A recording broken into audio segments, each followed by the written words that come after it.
na estrada em busca de um novo destino.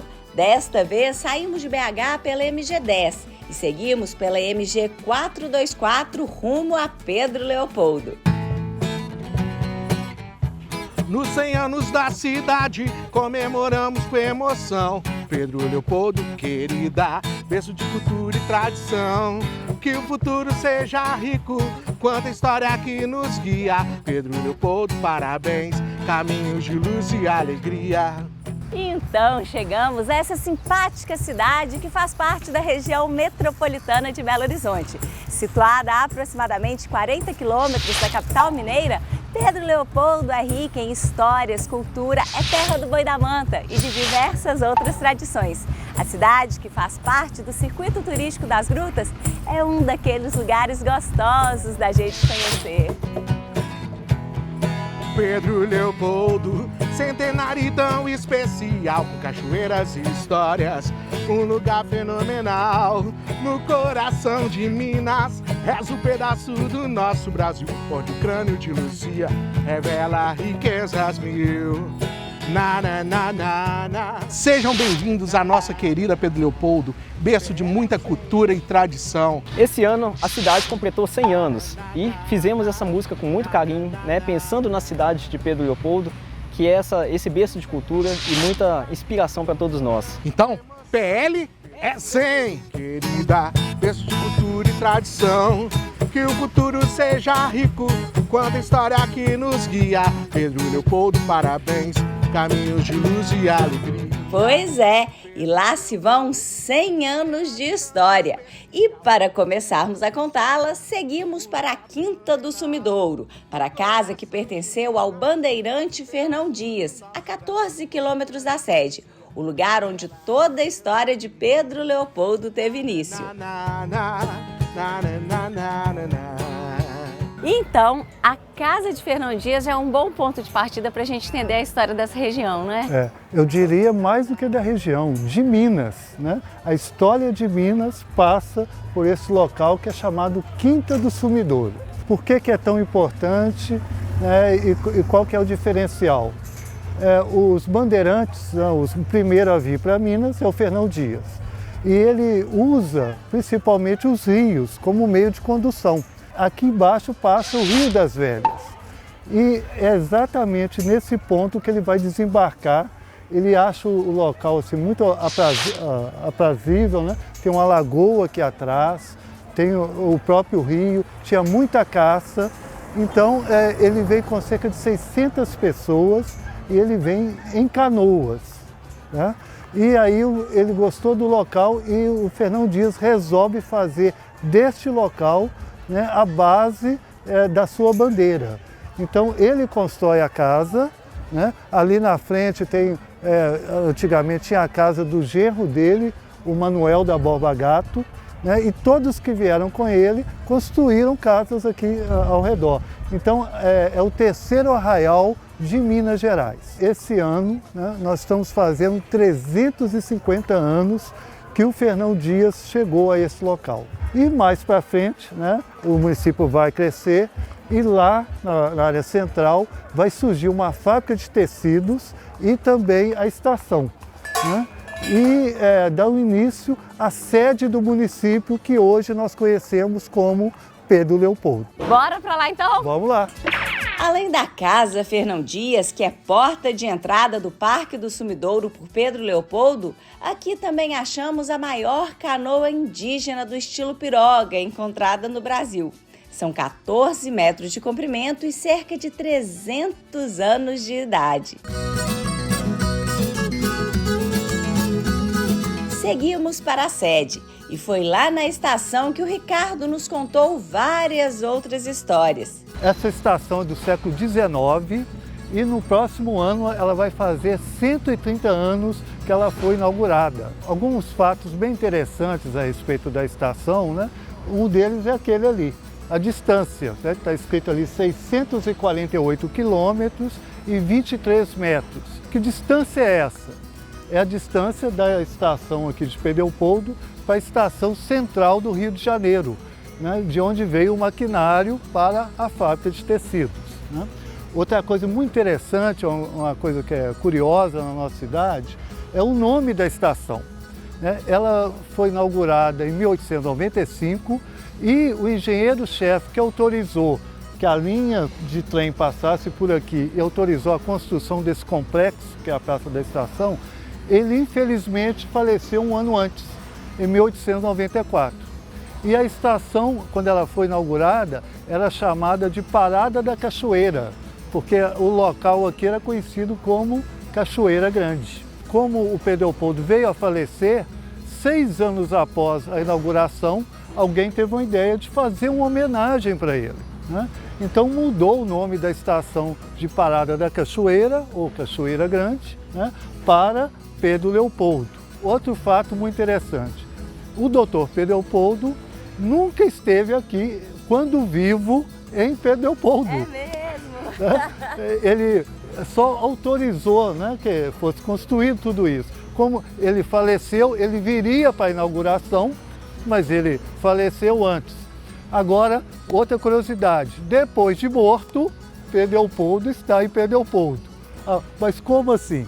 Né? Um dos nossos prefeitos, assim que a cidade fez 40 anos de emancipação, em 1964, o Caetano, né, ele entrou em contato com a família do Dr. Pedro Leopoldo e conseguiu, né, que eles autorizassem trasladar o corpo. E assim, com muitas curiosidades, Pedro Leopoldo foi construindo sua história e crescendo. Hoje, com aproximadamente 63 mil habitantes, a cidade segue um ritmo de vida tranquilo. Cidade de gente gentil e hospitaleira, de artistas, de comida boa e muitas curiosidades.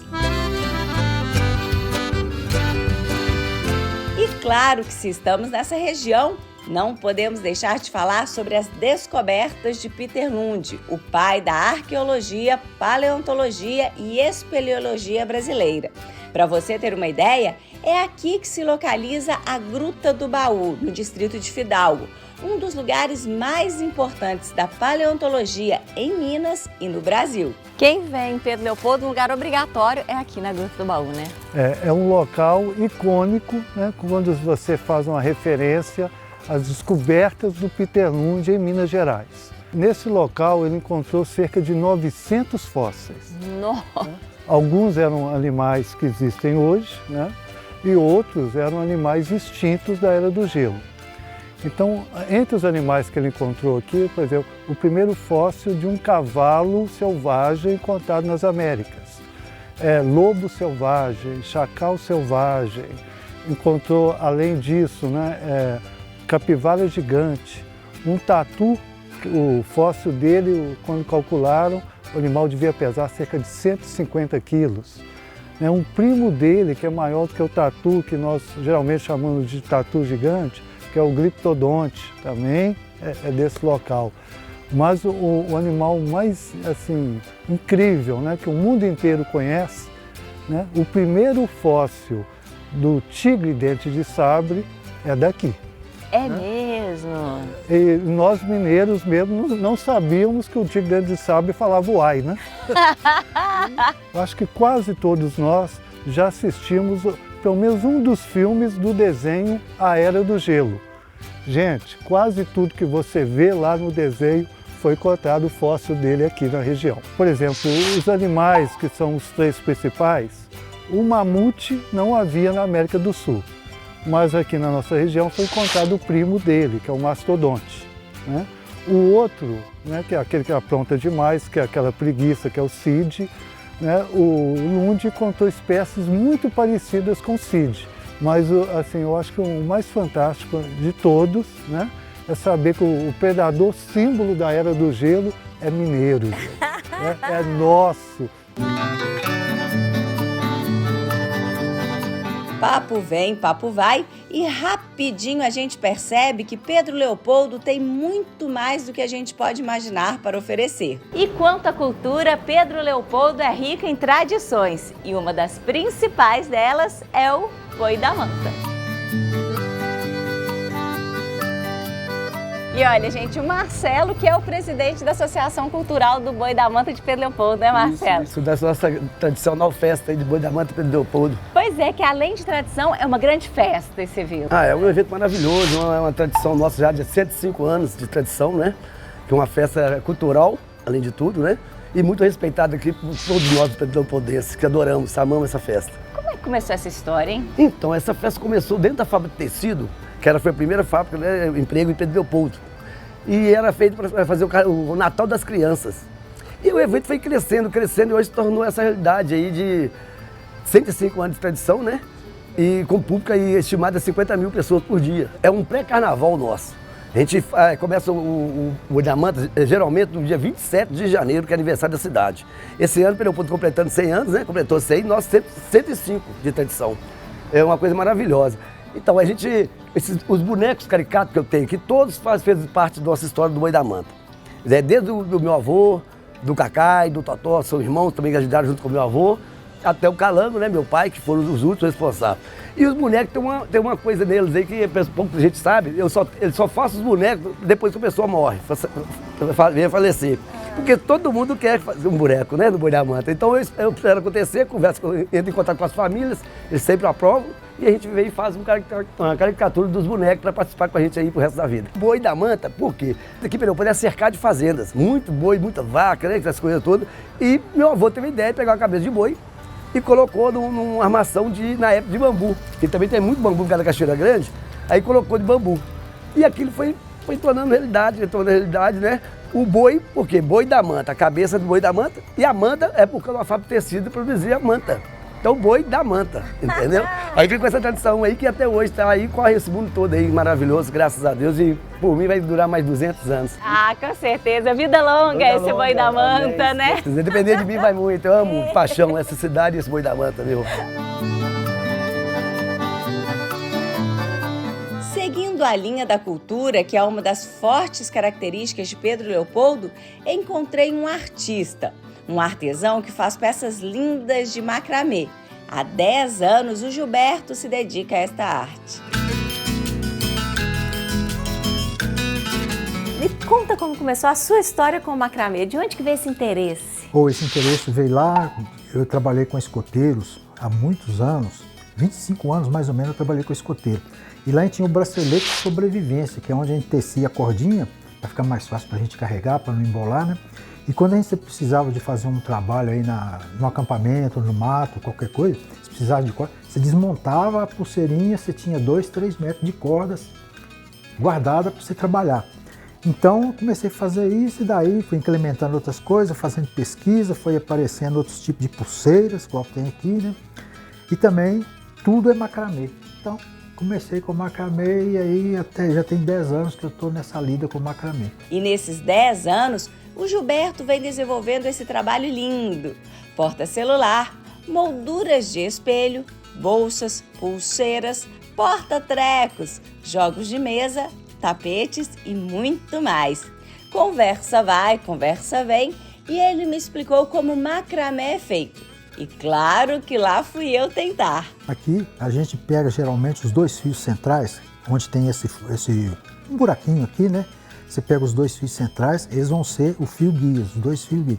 Aí você passa o da direita para a esquerda, o da esquerda você passa por baixo da perninha da direita e volta por dentro aqui. E aí você faz o primeiro nó. E o macramê só é completo com os 2 nós. Não adianta você dar um. Se você der um nó só, ele desmonta. Então você tem que dar os 2 nó para ele. Não, mas já me perdi, Gilberto. Vamos lá de novo. Deu para perceber que fácil não é não, né? Segundo a história do macramê, ele remonta de mais de 3.000 anos antes de Cristo. Então na Mesopotâmia, no Egito Antigo, que o pessoal já utilizava essa técnica.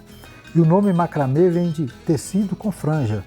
Então, naquela época, eles usavam muito isso para tecer as próprias roupas e deixavam as franjas, né, para poder enfeitar, ficar bonitinho. Porque o macramê não é igual o tricô e o crochê, que você consegue fazer um acabamento sem franja. O macramê sempre dá uma franja. Então, você faz aquele acabamento com nó escondido e mantém uma franja. E é uma coisa milenar, uma coisa que veio de muitos anos, né? E o macramê também, segundo história, veio para o Brasil através dos colonizadores, né? Que trouxeram assim, então a técnica para o Brasil, e as senhoras as senhoras ricas lá dos portugueses, elas teciam o macramê e depois elas passaram a ensinar também para as escravas, e depois as escravas também começaram a tecer o macramê e virou uma técnica de tecido sem agulha. Você não usa agulha, não usa nada para tecer, é só nós, é uma montagem de nós em cima de nós. Você faz vários tipos de coisas, vários tipos de tecidos sem usar agulha, a técnica é nós. Legal. Mas não é uma técnica fácil não, né? Não é uma técnica fácil não. E assim, fazendo esse tecido com franjas, esse tecido sem nós, o macramê, nos divertimos um bocado.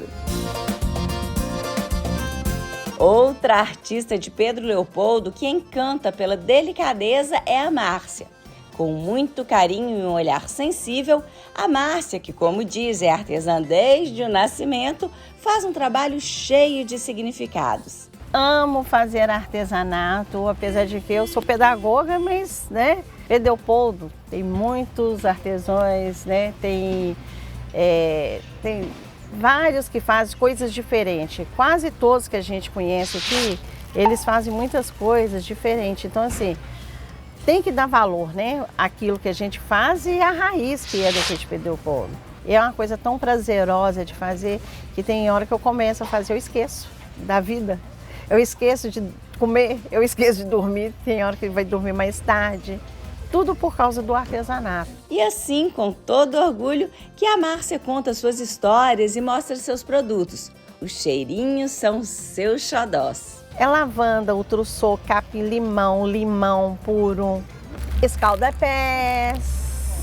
Na hora que o pezinho estiver cansado, coloca uma água morna. Nós temos este sachê também, que é de carro novo, na latinha.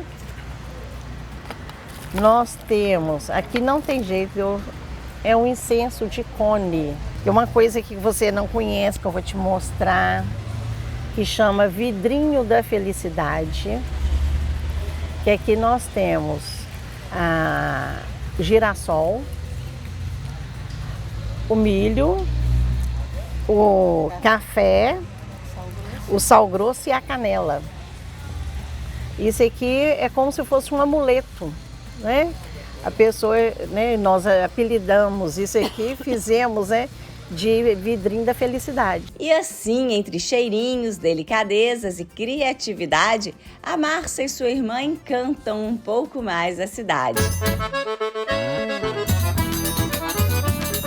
Pedro Leopoldo tem história, cultura, artesanato e, peraí, claro que aqui também tem belezas naturais.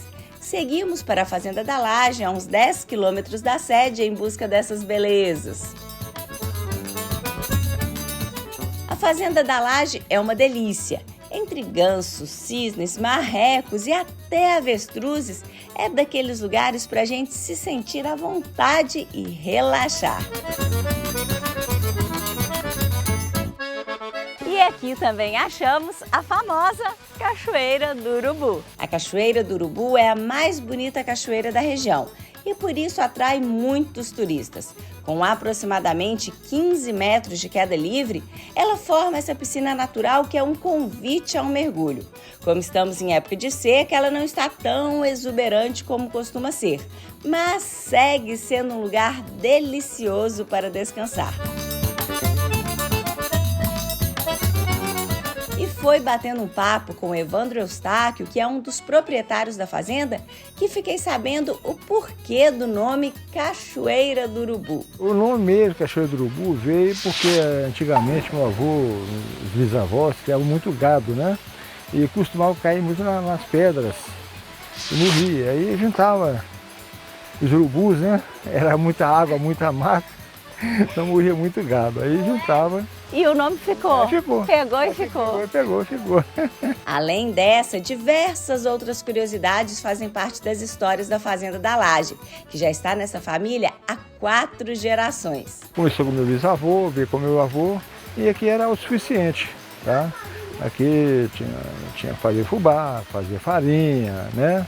Fazer cachaça. Quando que ela virou uma atração turística aqui de Pedro Leopoldo? O que aconteceu foi o seguinte, muita gente começou a descobrir aqui e vinha para entrar e para nadar e tudo mais. Aí com isso meu pai, antigamente, veio a ideia de abrir para o público, que era melhor do que ficar, não pode entrar, voltando e tal. Aí abriu ao público em geral. A cachoeira, quando é época de chuva, ela é toda tomada pela água, né? Chega até aqui, nessa região toda, chega até aqui, até na escada mais ou menos. É mesmo? Então essa pedra fica toda tomada, entendeu? E muita gente vem de São Paulo, liga, às vezes está passeando por aqui, vem do Rio, Belo Horizonte, Sabará, Betim. Todo mundo se apaixonado, né? Todo mundo apaixonado.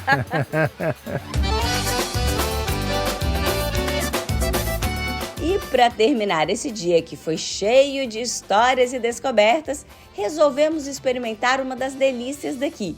Um prato que faz parte da rota frango e cachaça e que tem atraído a atenção de muita gente.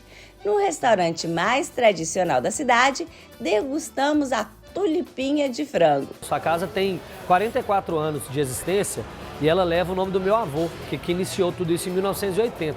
O Adelso, ele começou aqui, o meu avô, para poder casar as duas filhas dele que ele tinha. Para poder fazer essa festa de casamento. Ele abriu um restaurante, ele tinha muitos negócios, assim, ele era um homem muito empreendedor, mexia com várias coisas.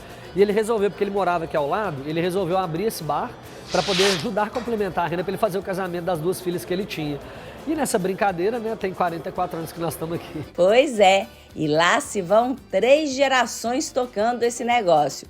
Bem, agora, bora ver o preparo dessa tulipinha de frango. Essa tulipinha, ela é assada na churrasqueira e aí depois que ela tá quase pronta, a gente tem um ketchup de goiabada, a gente besunta o ketchup nela, empana ela com farinha, panko e queijo parmesão ralado, joga assim por cima dela, volta com ela pro fogo para dar aquela casquinha tostada, depois a gente põe numa frigideira de ferro com mais ketchup no meio e serve para os nossos clientes, assim, é de matar. E o resultado é, como diz o Flávio, de matar mesmo. Que tulipinha deliciosa! Merece todos os aplausos.